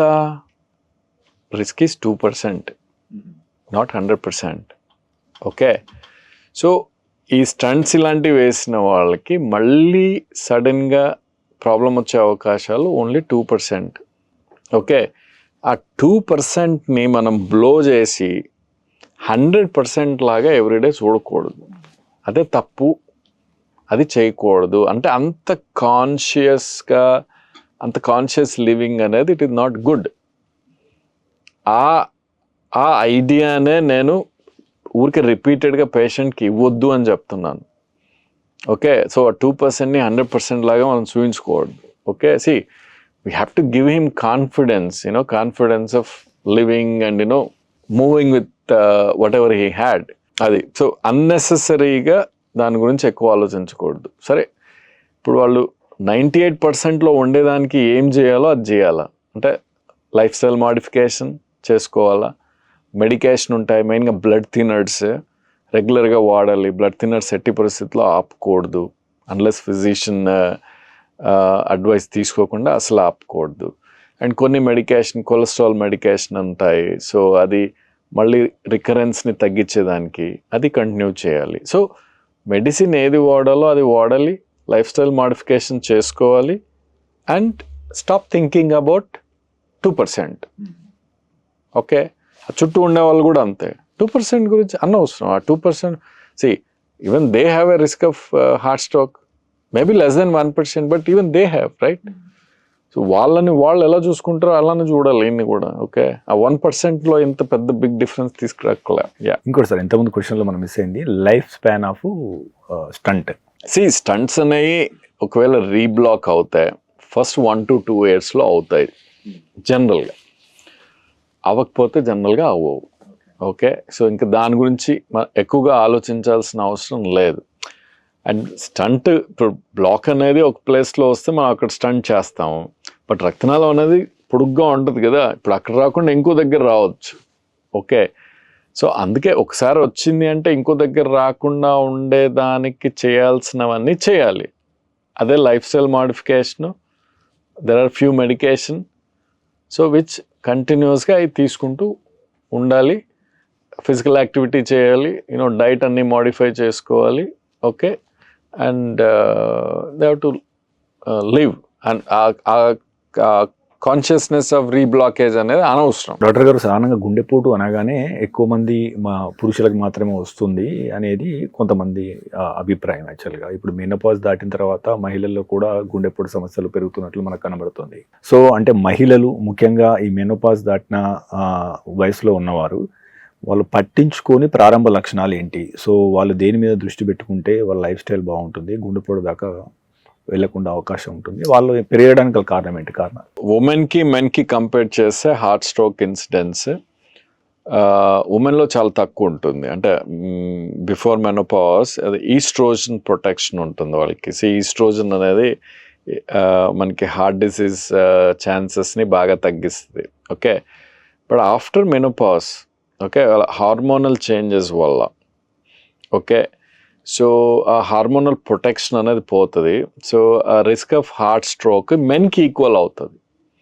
సో మెనోపాజ్ దాటిన తర్వాత వాళ్ళకి risk of heart stroke is equal to men. Before they are protected. Okay, but if they get a heart stroke, అంటే మనం ఓవరాల్గా డేటా చూసినట్టయితే, సో అంటే severity of heart stroke plus దాని outcomes, okay, and case fatality rates ఇవన్నీ ఉమెన్లో ఎక్కువ ఉంటాయి. అంటే severity of heart stroke plus case fatality is more in women. Heart stroke తక్కువ ఇన్సిడెన్స్ తక్కువ వచ్చినా, బట్ దాని impact is huge in women. Okay, that's a paradox. Incidents తక్కువ, but when it comes it నష్టం మాత్రం సివియారిటీ ఇస్ నష్టం more. ఎక్కువ so that's a paradox. But anyway, so ఇప్పుడు దాన్ని రెడ్యూస్ చేసుకునే దానికి, రిస్క్ రెడ్యూస్ చేసుకునే దానికి అనేది, అంటే as of now people use to before hormonal replacement థెరపీలు ఇవన్నీ ట్రై చేసినారు, బట్ దానికి హార్ట్ స్ట్రోక్ ఇన్సిడెంట్స్ తగ్గించవచ్చు, but that increases cancer incidents. So అంటే మనం ఒకటి చేయబోయి ఇంకోటి యాడ్ చేస్తాం. సో ఓవరాల్గా వాటన్నింటి వల్ల పెద్దగా ఓవరాల్ హెల్త్ ప్రొటెక్షన్ అనేది ఏం లేదు కాబట్టి అవన్నీ అవుట్ ఆఫ్ క్వశ్చన్. సో ఓవరాల్గా మనం చేయగలిగింది అయితే ఒకటే, life style modification, right, mainly on diet and physical activity, right, and addressing your mental stress by adding meditation, అంతే. ఇవి regular changes, every one has to take it up. So doctor గారు, అంటే ఇప్పుడు అధిక నూనె ఉన్న ఆహార పదార్థాలు తినడం ద్వారా గుండెపోటుకు అది దారి తీస్తుందని చెప్పేసి ఒక అభిప్రాయం ఉంది. సో ఇందులో వాస్తవం ఎంత, ముఖ్యంగా ఏ ఆయిల్ వాడాలన్న మీద వాట్సాప్లో చెక్కలు కొడుతున్న మెసేజెస్. సో సన్ఫ్లవర్ అని, రైస్ బ్రాండ్ అని, లేదా ఆలివ్ ఆయిల్ అని, లేకపోతే ఇట్లా రకరకాలు. So as a expert, so మనం ఆయిల్ ఎంత వాడాలి, ఏ ఆయిల్ వాడాలి? అగైన్ అంటే ఇక్కడ మనకి there is some void in information. అంటే ఆయిల్ ఎంతవరకు కాంట్రిబ్యూట్ చేస్తుంది హార్ట్ స్ట్రోక్కి, ఇదన్నీ నో డౌట్. అంటే few things are facts, established facts. Like నీకు హై ఎల్డిఎల్ ఉంది అని అంటే నీకు ఇన్సిడెన్స్ ఆఫ్ హార్ట్ స్ట్రోక్ అనేది ఎక్కువ ఉంటుంది. That's an established fact. Okay, so ఈ ఎల్డిఎల్ని తగ్గించడము అనేది మోస్ట్ ఆఫ్ ద థెరపీస్, మనం ఇచ్చే థెరపీస్ అన్నీ కూడా దానిపైనే ఫోకస్డ్గా ఉంటాయి. అండ్ డైటరీ రికమెండేషన్స్ కూడా దానికే ఫోకస్డ్గా ఉంటాయి. ఇక్కడ ప్రాబ్లం ఏమైంది అని అంటే, నీ ఎల్డిఎల్, ఓకే, అంటే యువర్ బ్యాడ్ కొలెస్ట్రాల్ అండ్ నీ diet cholesterol, how they are linked అనేది still scientifically we have not cracked it.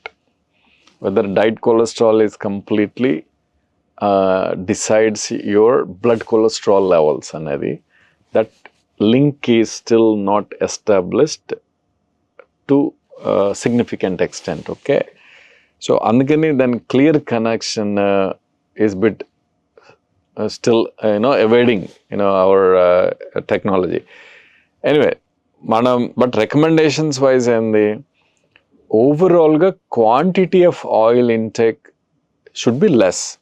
అది జనరల్ ఫ్యాక్ట్. అది అంటే నీకు నీ ఎనర్జీ కాంట్రిబ్యూషన్లో carbohydrates should be very less. అంటే కార్బోహైడ్రేట్స్, సింపుల్ కార్బోహైడ్రేట్స్ ఎంత అవాయిడ్ చేస్తే అంత మంచిది. Oils per person, I think 1 kg per month. That is a broad recommendation. 0.5 to 1 kg per month is a broad recommendation. If there are 5 people in the family, that entire family should consume not more than 5 kgs per month. Right? If you want to reduce it, you can reduce it to something like 2.5, 3 kgs. So, and which type of oil? This is again a big question. మీకు ఇంతకు ముందు ఇవన్నీ refined oils concept was there. People use to buy only refined oil. Now we're back to cold press oil. Okay, so అంటే ఇవి always a changing concept. But best recommendation ఏంటి అంటే, keep changing oils every month. If you take rice brown this month, take another next month, because you are changing. అంటే you are changing oil, so that content is changed. Okay, so and కాన్స్టెంట్గా నువ్వు ఒకటే తీసుకోవట్లేదు కాబట్టి, if there are any bad impacts from that oil, that also get neutralized when you are changing. Okay, so and different oils will give you different kinds of fatty acids, which are also important for your holistic health. So keep changing oils. That is the best solution rather than specific oil. ఇంకొకటి doctor గారు, ఇందులో వాస్తవం ఎంత మీరు చెప్పాలి, fact versus దీనిలో. So red wine గుండెకు మంచిది అని ఒక అభిప్రాయం ఉంది. Is it right are what your take on it? Yeah, it's a good question. So I think it's a study done in UK, right? I think mostly on doctors chesundadi.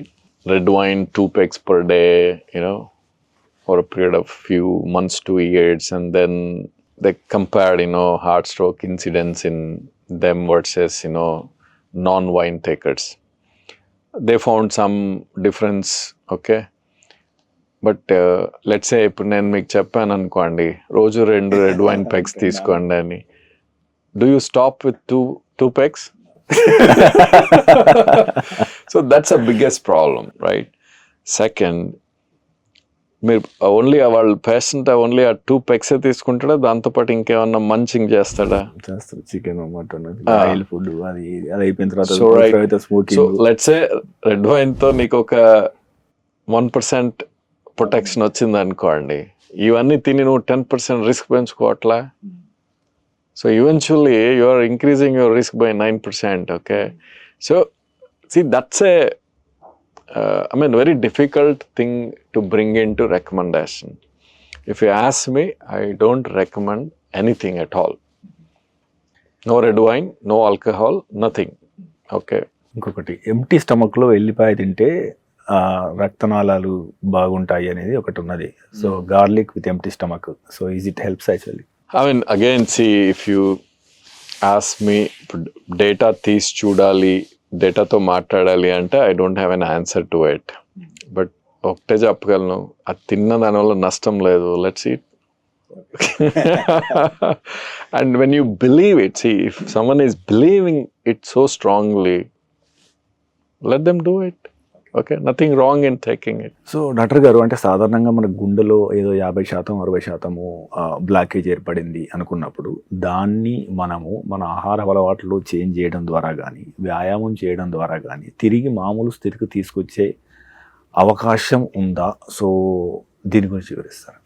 అంటే మీరు ఒకసారి black ఏర్పడిన తర్వాత, మీరు అన్నదంటే 50% block or whatever block ఏర్పడిన తర్వాత, black రిగ్రెస్ అవుతుందా, అది క్వశ్చన్. అంటే మనం సైంటిఫిక్గా, ఓకే, మనం అందరి పేషెంట్స్కి ఎక్సర్సైజ్ చెప్తాము, ఫుడ్ చేంజెస్ చెప్తాము, అండ్ ఫ్యూ మెడికేషన్ ఇస్తాము, ఓకే? వీటన్నింటికి అంటే మన ప్రైమరీ ఆబ్జెక్టివ్ ఏంటి అంటే బ్లాకేజ్ సివియారిటీ అనేది పెరగకుండా ఉండాలి. అది మన ప్రైమరీ ఆబ్జెక్టివ్, ఓకే?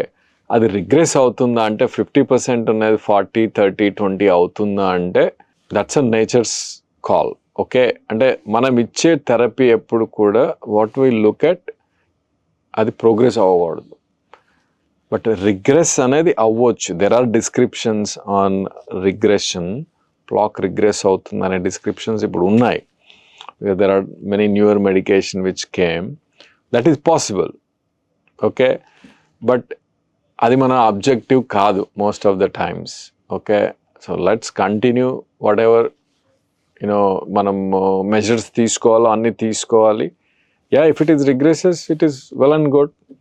ప్రోగ్రెస్ అవ్వకపోతే చాలు. మెడ్ ప్లస్ లో అదే మెడిసిన్, అదే క్వాలిటీ, మార్కెటింగ్, డిస్ట్రిబ్యూషన్, ఇంకోటి అంటూ వీళ్ళకి అదనపు ఛార్జీలు ఉండవు. అందువల్లే 50 to 80% డిస్కౌంట్ లో మనకు అందిస్తున్నారు. సో డాక్టర్ గారు, ఇప్పుడు సాధారణంగా ఏఐ రోబోటిక్స్ అనేది చాలా క్రూషియల్ రోల్ చేస్తుంది. సో అమెరికా లాంటి countries, they are building cities, AI సిటీస్ను నిర్మిస్తున్నాయి. సో నెక్స్ట్ 5 yearsలో ఇన్నోవేషన్స్ చాలా వస్తాయని అజంప్షన్ ఉంది. సో అంటే మీ దృష్టిలో విత్ ఏఐ అండ్ రోబోటిక్స్ గుండెకి సంబంధించిన వైద్యంలో వచ్చే 5 yearsలో ఎలాంటి మార్పులు వచ్చే అవకాశం ఉన్నాయి? What are the pipeline projects right now? So అవి ఏదొస్తే రోగికి ఇంకా సమూలమైన అంటే ఉపశమనం దొరికే అవకాశం? డెఫినెట్గా అంటే AI and robotics, heart surgeries is one area. మనకి రోబోటిక్స్ అనేది still it is in its primitive role. There are few surgeons, few centres కొంచెం బాగా దాన్ని టేకప్ చేసి చేయడం జరిగింది. But still it is in a primitive stage in heart surgeries. For if it comes to my surgeries, as of now, it has no role. There used to be one robo for cath lab procedures ki undedi, but now that company got shut. So, unfortunately, it is not progressing in cardiac interventions. That's fine. Keeping that aside, but AI has a significant role. AI role mainly across undi anante, see, in assisting doctor. Okay, so ఇప్పుడు patient information ఉంటుంది.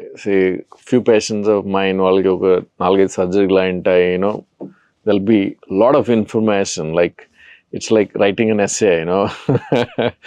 So AI, you dump all the info into this AI, it comes out with a gist to me.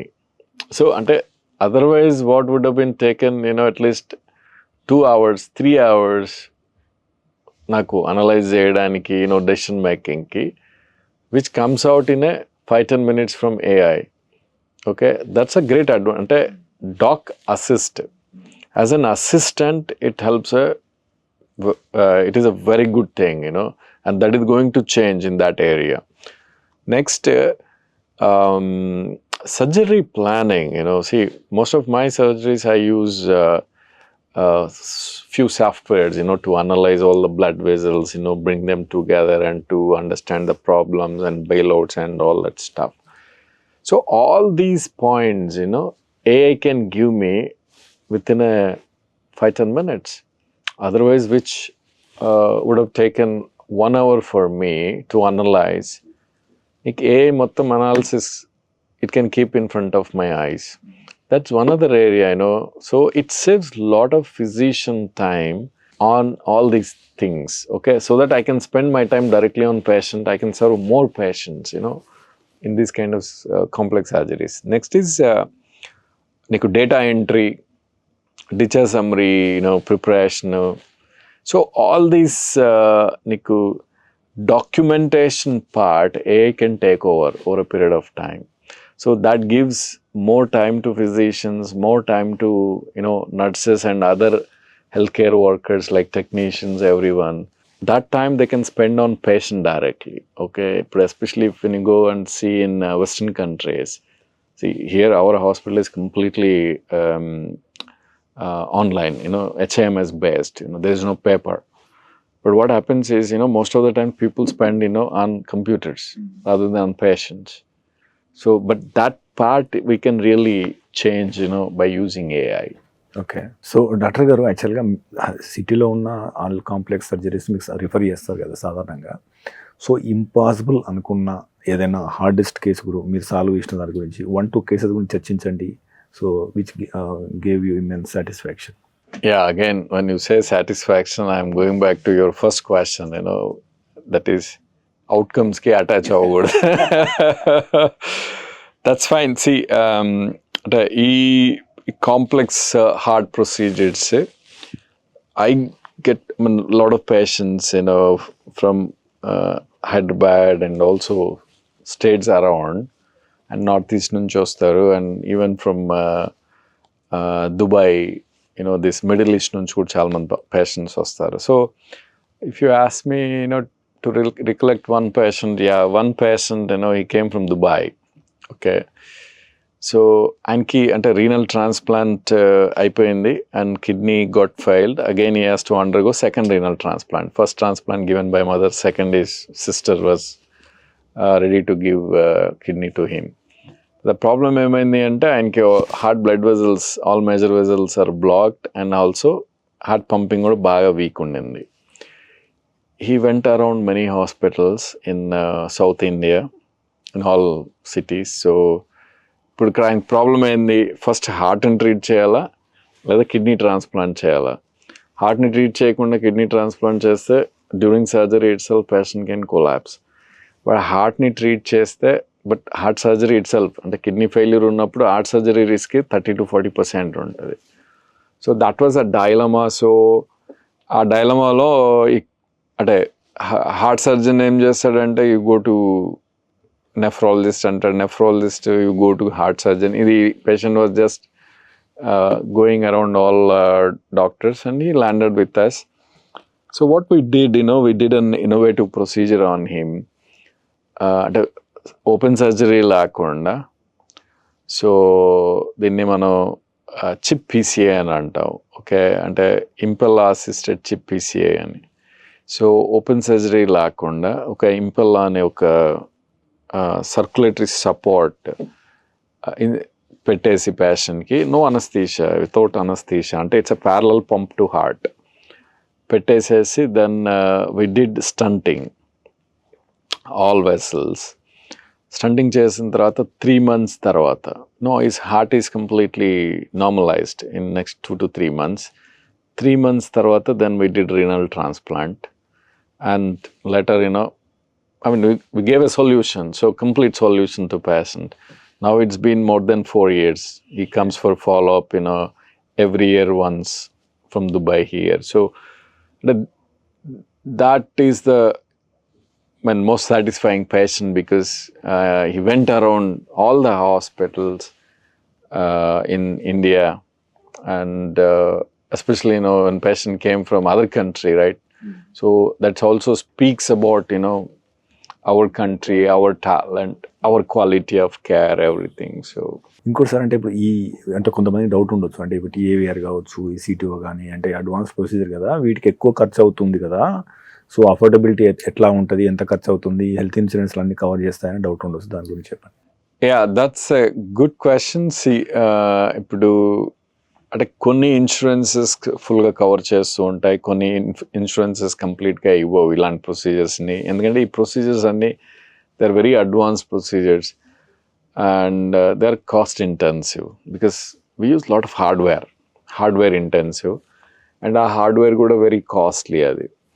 So కొన్ని ఇవ్వచ్చు, కొన్ని ఇవ్వకపోవచ్చు, but రఫ్లీ if it is a CTO intervention అంటే, so and based on how many methodologies I use on patient, it might cost the bottom line around 4 to 6 lakhs avvochu. Sometimes patient cost may go up to even 10 lakhs also. Other TAVI procedure aithe it's a valve. Valve itself is the major cost. Those valves are somewhere between 10 to 20 lakhs valve cost itself. Again, surgery cost will add to your valve cost 4 lakhs. So yes, they are technically very demanding, and consumables are very costly. So these are definitely a little bit costly procedures. But of course, you have to compare that, against open surgery and the impact, open surgery quality of life impact avanni. And you have to compare cost with, efficacy and outcome. Okay. Sir అంటే మన ప్రతి డాక్టర్ని అడిగే question ఏంటంటే sir, health insurance ప్రాముఖ్యత అంటే ఇప్పుడు మన పెనట్రేషన్ తక్కువ ఉంది హెల్త్ ఇన్సూరెన్స్ది, సో అఫోర్డ్ ఉన్న వాళ్ళు హెల్త్ ఇన్సూరెన్స్ తీసుకోవడం, so how importance it is, దాని గురించి 2 విషయాలు. హెల్త్ ఇన్సూరెన్స్ అనేది ఇట్స్ మ్యాండేటరీ, రైట్? సో అది ఆప్షనల్ అయితే కాదు, it's not optional. Especially in our country, ఇప్పుడు మనకి ఇప్పుడు health care. So health care అంటే, you have one government insurance or whatever. So that is for, below certain salary segment, and rest of the people has to pay themselves. Okay. Pay themselves law. So nearly even mem choostuntam kada, nearly 30% are like pay from pocket, and another 30% are insurance. So you pay from pocket category law. See, once you end up in a problem, let's say it's only heart surgery, and you end up in spending 8-10 lakhs, your all reserves are gone, right? So, and your next 20 years of life, whatever life you are getting with that surgery, you have to spend that next 10 years, 20 years, నువ్వు ఇక్కడ spend చేసిందాన్ని end చేసుకోవడానికి spend చేయాలి. That's a situation, right? So the best is take an insurance, okay, and take a better insurance, okay. Don't look at premiums, premiums 1,000 takkuva, 2,000 takkuva, when I pay my insurance, I never look at premium, okay, because when a situation comes, it is going to save a lot of money to you, whoever it is, okay. So take a better health insurance. It is very important. Otherwise, you will end up in a very awkward situation of giving away all your reserves to hospitals. And nowadays, because technology is advancing, more and more new methodologies are coming, new surgeries are coming, and to increase the comfort to the patient, everything will cost. So I use more technology, your bill will be more. Yes. Right? So that's what happens with CTO interventions. Bypass can be done in 4-5 lakhs in India, but if I have to do a CTO intervention, it will cost you 10 lakhs, double the cost. So when we are using more technology to find solution, your cost will obviously go up. It will ramp up. So take a better insurance, okay, so that you won't get bankrupt. Sir interview ముగించే ముందు final question sir. Actually ఇప్పుడు మీరు అన్నారు అంటే Dubai medical tourism పెరుగుతుంది, ఇక్కడ quality వైద్యం affordable కాస్ట్లో ఉంది కాబట్టి, సో మీలాంటి డాక్టర్లు హైదరాబాద్ స్థాయిని we're raising the bars of the quality in terms of health care. So అంటే ఇప్పుడు కొత్తగా వచ్చే డాక్టర్లు ముఖ్యంగా కార్డియాలజిస్ట్ అవుతున్న వాళ్ళకి, సో అంటే ఇలాంటి క్వాలిటీ డాక్టర్ కావాలి అంటే if they want to raise the bars of health care, so మీరు ఎలాంటి సూచనలు ఇస్తారు? How to become a great or good doctor? I mean, this is very, very relevant question. So, overall quality of cardiologist anedi peragali. There is no doubt about quality of doctor has to be increased in our country. Okay. But ఏమైందంటే మనకి levels of training are completely, I should say, messed up. అంటే నీకు it's not uniform. Medical colleges, different medical college has different levels of training. మీరు కొన్ని చూసే కొన్ని చోట్ల అసలు ఫ్యాకల్టీస్ పేషెంట్స్ కూడా లేరు, ఫ్యాకల్టీ లేదు. సో మీకు అది చాలా అంటే డిఫరెన్షియేషన్ అనేది ఉంది. సో లెవెల్స్ ఆఫ్ ట్రైనింగ్ అనేది it's not uniform. Okay. So ఒకసారి కార్డియాలజీ ట్రైనింగ్ అయిన తర్వాత the same thing comes in cardiology training also. నువ్వు ఎక్కడ ట్రైన్ అయ్యావు అనే దాన్ని బట్టి, సో నీ అంటే లెవెల్ ఆఫ్ అండర్స్టాండింగ్, నీ level of training it depend అయి ఉంటుంది ఆన్ ఇన్స్టిట్యూషన్ బట్టి. But that may not be contemporary level of cardiac care అయిపోయి ఉండొచ్చు. That is the situation in most of the times. So అందుకే it's always better once cardiology complete అయిన తర్వాత advanced procedures జరిగే సెంటర్స్లో. So that's a fellowship programs. We run fellowship program with us. So adi main ga mem ante ee fellowship program and teaching programs, I started almost like in 2014, mainly to increase the bar of care. So ee fellowship programs teeskoni, they have to get exposed to all kinds of therapies. That is one. Appude emoutundi valla idea expansion kuda avutundi. Otherwise ఏమవుతుంది, they come out in a very constricted ideation, and with that ideation they will practice for next 30 years. So నువ్వు cardiology నుంచి బయట వచ్చిన తర్వాత ఒక 2 years 3 years spend on upgrading your self, upgrading your idea of therapies. So and then you get into practice. Because once ఆ expansion వచ్చేస్తే, right, so అంటే if you get ఒక థ్రెషోల్డ్ ఉంటుందండి దేనికైనా, right. So if someone crosses that threshold, he'll keep expanding for his lifetime. ఆ threshold cross అవ్వక ముందే practice start చేశారనుకోండి, జీవితాంతం finished. He is in that zone for next 30 years. Thank you very much sir for most valuable lesson. So మీ ఇన్సైట్స్కి ప్రత్యేక ధన్యవాదాలు. So viewers, ఇది ఈ వారం డాక్టర్ స్టార్. చూస్తూనే ఉండండి మెడ్ ప్లస్ 1 TV.